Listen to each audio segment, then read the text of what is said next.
नमस्कार। आज हम फणीश्वर नाथ रेणु की एक बहुत ही मशहूर कहानी तीसरी कसम उर्फ मारे गए गुलफाम के कुछ हिस्सों पर थोड़ी गहराई से बात करेंगे। जी। ये कहानी है हीरामन नाम के एक गाड़ीवान की, उसकी सीधी सादी जिंदगी और कुछ ऐसे तजुर्बों की जो उस पर बहुत गहरी छाप छोड़ गए। हाँ, बिल्कुल। और जो अंश हमारे पास हैं वो खास तौर पर हीरामन के गाड़ीवानी के 20 साल के अनुभव पर रोशनी डालते हैं। उसकी वो पहली 2 कस्में और फिर वो एक बहुत खास सफर जब उसकी गाड़ी में हीराबाई सवार होती है। हाँ, तो आज हम इसी सफर को मतलब हीरामन के नजरिए से और उसके जज्बातों को समझने की कोशिश करेंगे। उसकी वो मासूमियत, उसका भोलापन और कैसे बाहरी दुनिया से उसका सामना होता है, कैसे उसे चोट पहुंचती है। ये सब हमारा मकसद बस कहानी दोहराना नहीं बल्कि उसके भावनात्मक उतार चढ़ाव को पकड़ना है। सही बात है। तो चलिए शुरू करते हैं हीरामन के अतीत से। कहानी बताती है कि वो पिछले कोई 20 साल से बैलगाड़ी चला रहे। हाँ, 20 साल नेपाल के मोरंग से धान ढोना, लकड़ी ढोना और वो कंट्रोल का जमाना भी देखा है उसने। कंट्रोल वाला जमाना मतलब चोर बाजारी। हाँ, उस जमाने में चोरी छिपे माल इस पार से उस पार पहुंचाना, तो हीरामन ने वो भी किया है और इसी चक्कर में उसे पहली कसम खानी पड़ी थी। अच्छा, वो कैसे? हुआ ये कि एक बार वो ऐसा ही चोर बाजारी का माल लेकर जा रहा था। गाड़ी पकड़ ली गई। अब गाड़ी में माल के साथ जो महाजन था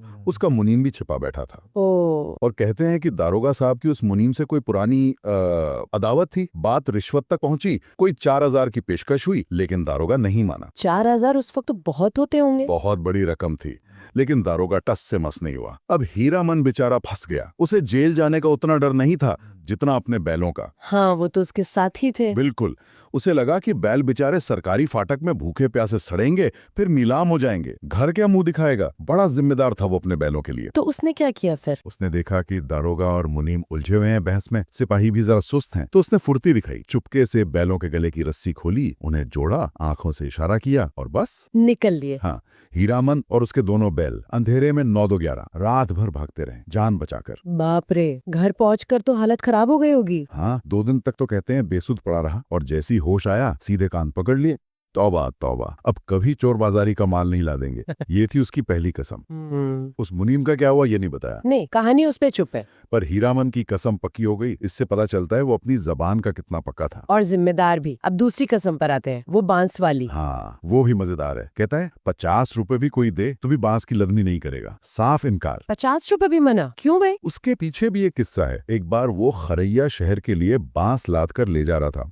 अब बांस तो आप जानते हैं, गाड़ी से 4-4 हाथ आगे पीछे निकले होते हैं। हाँ, संभालना मुश्किल होता है। तो मोड़ पर हुआ ये कि जो भाड़ेदार का नौकर बांस का सिरा पकड़कर आगे चल रहा था, वो सड़क किनारे कुछ लड़कियों को देखने में खो गया। ओ अच्छा, ध्यान भटक गया। बिल्कुल। और नतीजा, गाड़ी सीधा एक घोड़ा गाड़ी से टकरा गई। अब घोड़ा गाड़ी वाले ने आप देखा ना ताओ, चाबुक चलाते हुए गालियों की बरसात कर दी। बस, हीरामन का पारा चढ़ गया होगा। पारा चढ़ने से ज्यादा शायद उसे वो झगड़ा, वो बेइज्जती बुरी लगी। उसी दिन उसने दूसरी कसम खा ली। एक तो बांस की लदनी नहीं करेंगे और दूसरा उस खरैया शहर की लदनी भी नहीं। तौबा। तो ये 2 कस्में एक तरह से उसकी अपनी सीधी सादी दुनिया की हिफाजत के लिए थी, है ना? हाँ झगड़े, बेईमानी, इन सब से दूर रहने का तरीका। हाँ, बिल्कुल। ये कस्में जैसे उसकी जिंदगी के नियम बन गए, बाहरी दुनिया की जटिलताओं से बचने का एक उपाय। और इन कस्मों के बाद तो कई साल उसमें आधी दारी पर ही बैल चलाए होंगे। गाड़ी अपनी नहीं, कमाई आधी। हाँ, गुजारा मुश्किल से होता था। फिर पिछले साल ही उसने अपनी गाड़ी बनवाई और वो भी बड़े मजेदार तरीके से। सर्कस वाले बाघ की मदद से। हाँ, वही बाग गाड़ी वाला किस्सा। मेले में सर्कस आया था, बाग गाड़ी खींचने वाले दोनों घोड़े अचानक मर गए। मैनेजर बड़ा परेशान, ढिंडोरा पिटवाया। जो गाड़ीवान बाग गाड़ी खींचेगा उसे 100 रुपए भाड़ा। 100 रुपए? फिर तो कई लोगों ने कोशिश की होगी। की थी, पर जैसे ही उनके बैल पिंजरे के पास जाते, बाग की गंध से या दहाड़ सुनकर ऐसे बिदकते कि गाड़ीवानों को जान बचाना मुश्किल हो गया। तब आया अपना हीरामन। हाँ, उसने अपने बैलों को खूब पुचकारा, समझाया, देखो भैया यही मौका है अपनी गाड़ी बनवाने का, डरना मत, मेरी लाज रख लो। और कमाल ये कि बैल मान गए। सच में? हाँ, हालांकि जुतने के बाद दाहिने बैल ने डर के मारे पेशाब जरूर कर दिया था, पर गाड़ी खींच ली। सब गाड़ीवान तालियां बजाने लगे। वाह, लेकिन वो गंध। हाँ, कहते हैं 2 दिन नाक पर कपड़ा बांधकर गाड़ी चलानी पड़ी थी। बघाइन की गंध बर्दाश्त करना आसान नहीं, पर गाड़ी बन गई, अपनी गाड़ी। तो ये था हीरामन का अतीत, उसकी कस्में, उसकी हिम्मत। अब आते हैं उस सफर पर जिसने उसे तीसरी कसम के करीब पहुंचाया। हाँ, वो सफर जब उसकी गाड़ी में एक जनाना सवारी आती है। कहानी शुरू होती है कि गाड़ी में चंपा के फूल की महक है और हीरामन की पीठ में फिर से गुदगुदी हो रही है। लेकिन शुरुआत तो शक से होती है ना? बिल्कुल।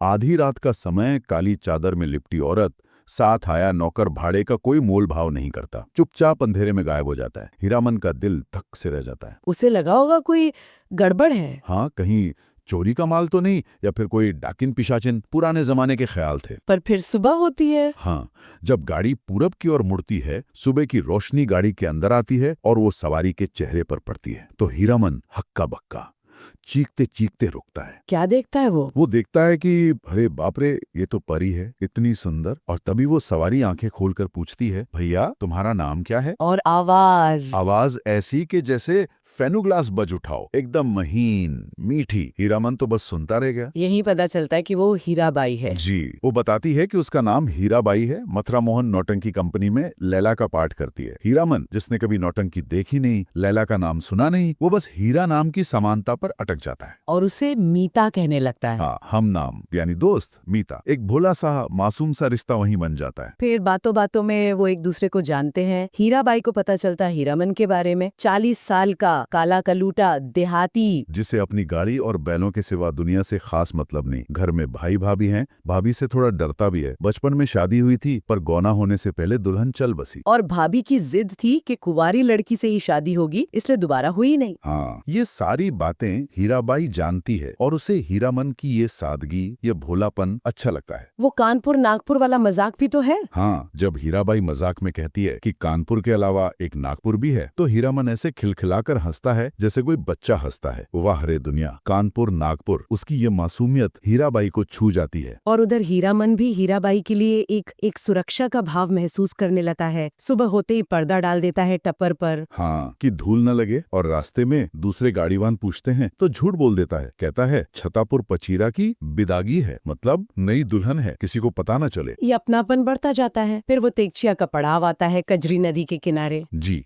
गाड़ी रुकती है, हीराबाई नदी किनारे जाती है। हीरामन छिप कर देखता है, मन में वही शक, डाकिन तो नहीं, पर देखता है पैर तो सीधे हैं। फिर सोचता है तलवे इतने लाल क्यों हैं, नई बहू जैसे। और फिर वो सीन जब हीराबाई घाट पर होती है और हीरामन गाड़ी के पास आता है। हाँ, वो टप्पर में झांकता है, हीराबाई के तकिए को छूता है, फिर उस पर कोनी टेक कर छुप जाता है और सूंघता है। हाय रे, क्या गंध होगी। उसे लगता है जैसे 5 चिलम गांजा पी लिया हो। नशा सा छा जाता है।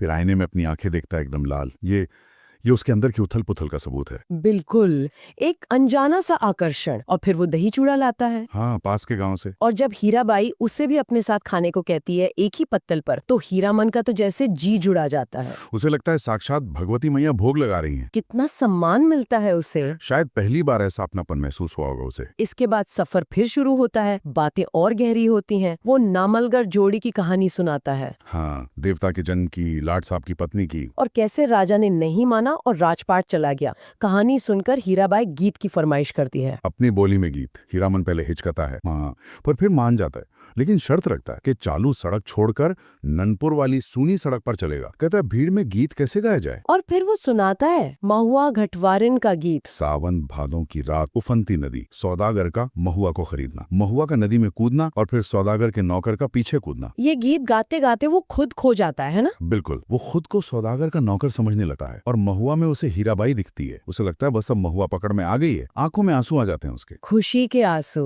और हीराबाई वो समझ जाती है। हाँ, वो सब समझ रही है, तभी तो कहती है तुम तो उस्ताद हो मीता। उस्ताद। और फिर गुरुजी भी कहने लगती है। हाँ, ननपुर हाट पर जब वो चाय लाता है और हीराबाई मजाक करती है कि कुंवारे आदमी को चाय नहीं पीनी चाहिए, तो वो शर्मा जाता है। तब हीराबाई उसे गुरुजी कहती है। रिश्ता और गहरा हो गया है। फिर वो सीताधार की उतराई वाला पल, जब गाड़ी तेजी से नीचे जाती है और हीराबाई डरकर हीरामन का कंधा कस के पकड़ लेती है। देर तक उसकी उंगलियां वहीं टिकी रहती हैं। हीरामन को लगता है उसका कंधा भी महक उठा है। और सामने फारबिसगंज की बत्तियां दिखने लगती हैं। मंजिल आ गई। हाँ, फारबिसगंज पहुंचकर हीरामन गाड़ीवान पट्टी में डेरा डालता है, तिरपाल से घेरकर। वहीं उसके गांव के दूसरे गाड़ीवान भी मिलते हैं, लाल मोहर, धुन्नीराम, पलटदास। और वो हीराबाई को देखकर चौंक जाते हैं। हाँ, टप्पर में झांकते हैं और चिल्लाते हैं, अरे ये तो कंपनी की औरत है। हीरामन उन्हें डांटता है, पर पलटदास तो उसे सीता महारानी समझ लेता है। हाँ, हाथ जोड़कर पैर छूने की कोशिश करता है। इस पर हीराबाई को गुस्सा आ जाता है। वो उसे डांट कर भगा देती है, पागल है क्या, भागो यहाँ से। बेचारा पलटदास। और इसी हंगामे में हीराबाई हीरामन को बुलाती है। और यही कहानी का रुख रुख बदलता है। हीराबाई उसे भाड़ा देती है और ऊपर से 25 रुपए और दक्षिणा कहकर। दक्षिणा,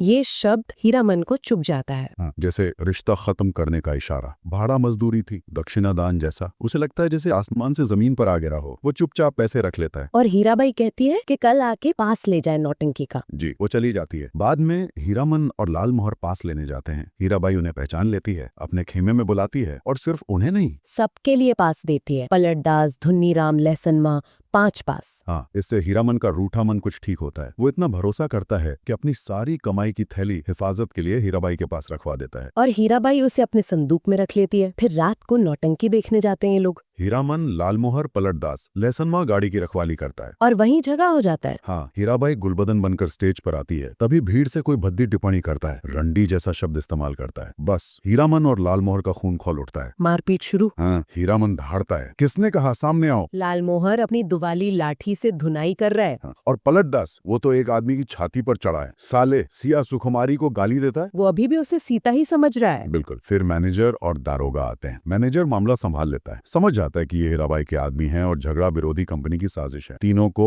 इज्जत से कुर्सी वाले दर्जे में बिठाया जाता है। लेकिन नौटंकी का मजा तो किरकिरा हो गया। मजा क्या, किसी को याद ही नहीं रहता कि देखा क्या। हीरामन को लगता है हीराबाई उसी को देख के गाना चढ़ी है। उसे बस एक लाइन याद रह जाती है, मारे गए गुलफाम।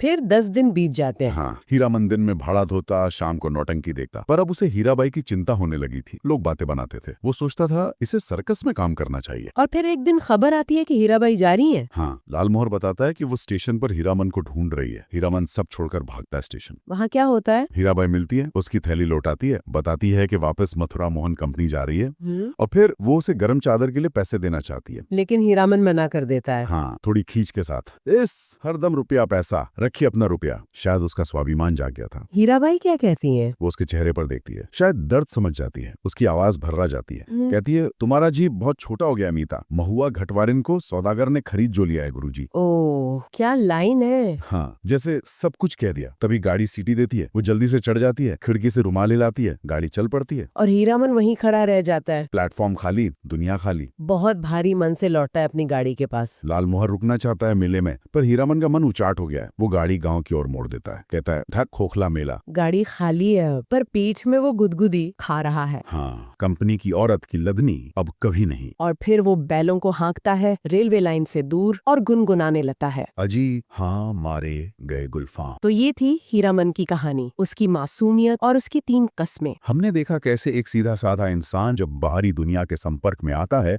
तो उसे चोट पहुंचती है और वो अपने अनुभवों से सीखकर अपने लिए सीमाएं बना लेता है। पहली कसम चोर बाजारी से, दूसरी बांस से और तीसरी ये अनकही कसम कंपनी की औरत से। हीराबाई का रिश्ता छोटा था पर असर गहरा छोड़ गया। ये कस्में जैसे उसकी मासूमियत को बचाने का एक तरीका थी, बाहरी दुनिया की जटिलताओं से, दर्द से बचने का एक कवच। और कहानी खत्म होती है उसके मारे गए गुलफाम गुनगुनाने से, अपने ही टूटे दिल का गीत। और ये हमें सोचने पर मजबूर करता है ना कि क्या अनुभव हमें हमेशा कठोरी बनाते हैं या कभी कभी ये हमें अपनी असलियत को, अपनी सीमाओं को समझने और उन्हें बचाए रखने में मदद भी करते हैं। ये सवाल शायद हम अपने सुनने वालों के लिए छोड़ सकते हैं।